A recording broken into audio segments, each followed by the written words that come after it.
Rompez. Yeah. Rompez. Rompez. Rompez. On va voir nos frères des corps armés, policiers, militaires, mercenaires nous rejoindre sur la piste de danse. Pensez juste à laisser vos armes à l'entrée. Y'a personne sur qui tirer ici. Non.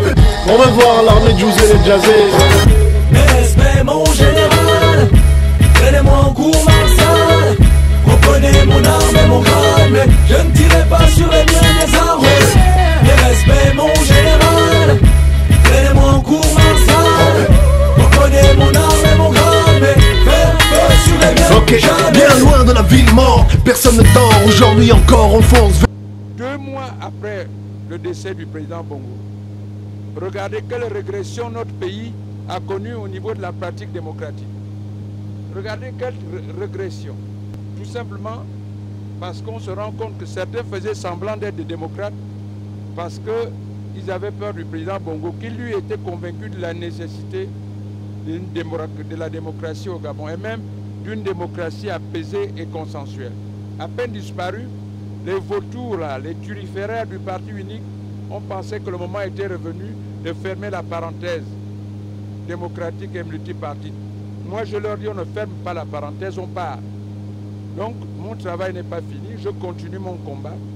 Et en y associant maintenant les Gabonais, en les responsabilisant pleinement, en les traitant comme des citoyens à part entière qu'ils sont.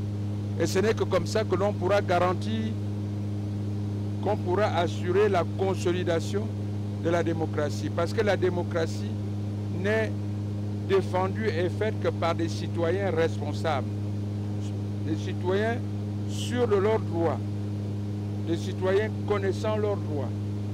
Donc, or là, les citoyens gabonais aujourd'hui avaient l'impression que ce sont les dirigeants qui leur concédaient des droits, que c'était des dons, que c'était une faveur.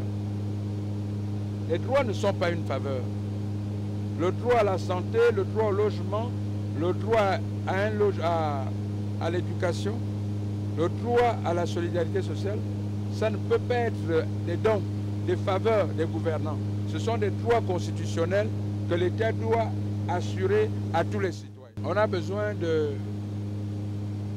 d'avoir des soutiens politiques, partis, syndicats et autres pour gouverner. Je crois que ça va être difficile de ne pas avoir de parti. Mais il y a des partis qui existent déjà. Oui, je vais créer un grand parti. Il y a 40 partis au Gabon. On n'a pas besoin d'autant de partis. Il faut créer de grands pôles. C'est ça qui va rendre la démocratie beaucoup plus forte. C'est-à-dire, ce n'est que quand il y aura des grands partis. Je vois qu'en face, les autres ont déjà créé un grand regroupement. Le PDG plus d'autres, grand regroupement. Tous les partisans donc du changement. Et à partir de là, on aura des grands pôles d'alternance. Parce qu'il faudrait qu'il y ait l'alternance au Gabon. C'est ça qui consolide la démocratie. C'est ça qui aère la démocratie. Il faudra limiter. C'est-à-dire 2 fois 7. Ça, dès maintenant. 14 ans, maxi.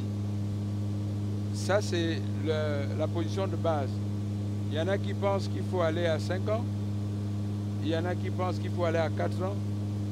Bon, la modeste expérience que j'ai montre que pour mener à terme un projet, surtout de gros projets, dans le cas des routes, dans le cas de l'habitat, d'un certain nombre de secteurs, on a besoin quand même d'un peu de temps. C'est-à-dire entre 5 et 7. Donc, ça ne me dérangerait pas qu'on fasse 2 fois 7. Le logement, c'est un besoin crucial. Regardez même les quartiers de Libreville. En pleine ville, il y a des quartiers sous-intégrés. C'est-à-dire que les gens vivent dans des conditions très regrettables. En pleine ville, vous avez des zones à Libreville où il n'y a pas d'eau courante, il n'y a pas d'électricité. En pleine ville, à Libreville, je crois qu'il faut corriger ça, ça a trop duré. Donc nous allons mettre des moyens qu'il faut, 100 milliards par an, pendant 5 ans, pour pouvoir arriver à construire entre 50 000 et 75 000 logements. les gens pourront avoir accès à des crédits sur 20-25 ans, sinon plus. Ça, c'est pour les salariés. Et ceux qui n'en ont pas, on verra au niveau des allocations, ceux qui pètent. En tout cas, l'État doit s'organiser pour que chaque famille puisse avoir un toit. Il faudrait que tout l'argent qui est récolté au niveau de la vente de nos produits, de nos matières premières et tout l'argent revienne au trésor. Il faudra aussi éviter que les ressources, les rentrées soient minorées, qu'on déclare vraiment tout. Et je sais de quoi est-ce que je parle. Et il faudra aussi faire en sorte que les prévisions, le budget soit exécuté conformément à la loi des finances. Il n'est pas bien exécuté. Il y a des... Je le dis, on me le reproche. Je dis, je vous prends une rubrique. La rubrique fonds de souveraineté, fonds politique. L'inscription, c'est 25 milliards. L'exécution, c'est 400 milliards en 2007 et en 2008. Donc il y a un gap là, il y a 375 milliards qu'on a été prendre quelque part. Donc c'est dire que en dépensant ce qui est inscrit, en faisant des économies et si elle a la bonne gouvernance, il y a des moyens pour financer déjà une bonne partie de ce qu'on est en train de faire.